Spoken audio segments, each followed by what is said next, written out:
Arousal in sport.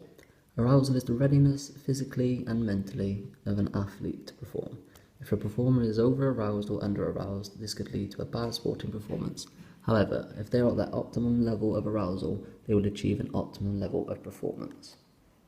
The drive theory. The drive theory is linked between performance levels and arousal levels.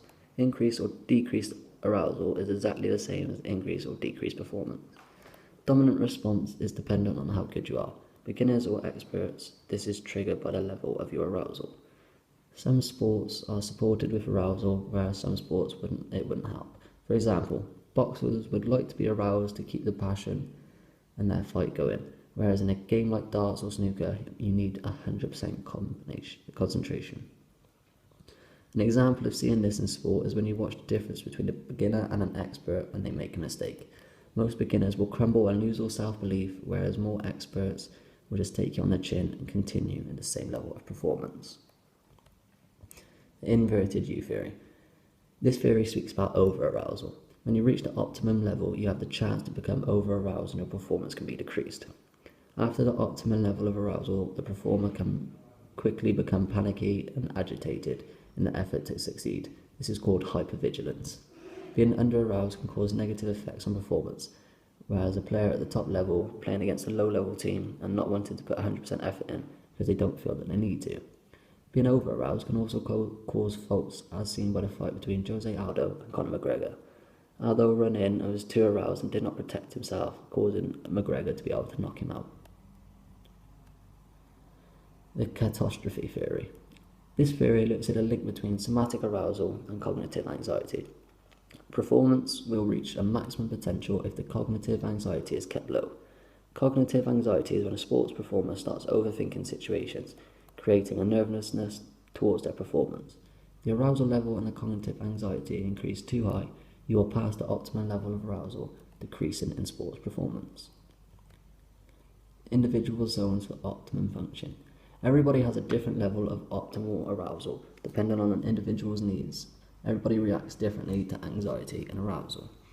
An example of this will be a reigning boxing champion fighting against a challenger. The champion has already gone through the process of preparing himself for a champion fight before, whereas this is a whole new level of stress for the challenger. This could cause the challenger to struggle with the fight and improve the champion's performance. Effects on sports performance. Arousal effects on the sports performance is all down to the athlete. Some are able to use this in a positive way to influence their performance, for some as a hindrance to them. From research done by Jones, Swain and Hardy in the 1990s, they have proved that if a coach is able to get an athlete to look at the positive effects of anxiety and arousal, then it will more averagely have a positive effect on a sports performance, changing in additional factors. During a heightened level of arousal, if the attention field becomes narrowed, this means that you are more aroused and you become more focused and concentrated on the task in hand. For example, when a tennis player has been lobbed and he's running back looking for a small ball, he's able to focus on the ball better and to be able to replay with a better shot. The effects of arousal. Arousal can either hurt or help your performance. The psychological and physiological state affects your mental state as well as the muscular reactions and decision making.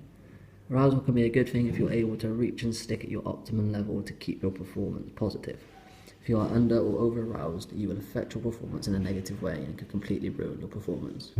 This is always happening in sports and players are unable to keep at their optimum level, like beginners who are new to the levels of stress and anxiety, so they are unable to use this as a positive effect on their performance. As mentioned, arousal links to stress and anxiety. If you're under aroused, you can become anxious and you can have a negative effect on your performance. Just by having some symptoms of anxiety, such as overthinking, can make you more aroused but can surpass your optimal level, which can negatively affect your performance. This can also work the opposite way, as your symptoms of anxiety can help your arousal and will help you to meet your optimum level.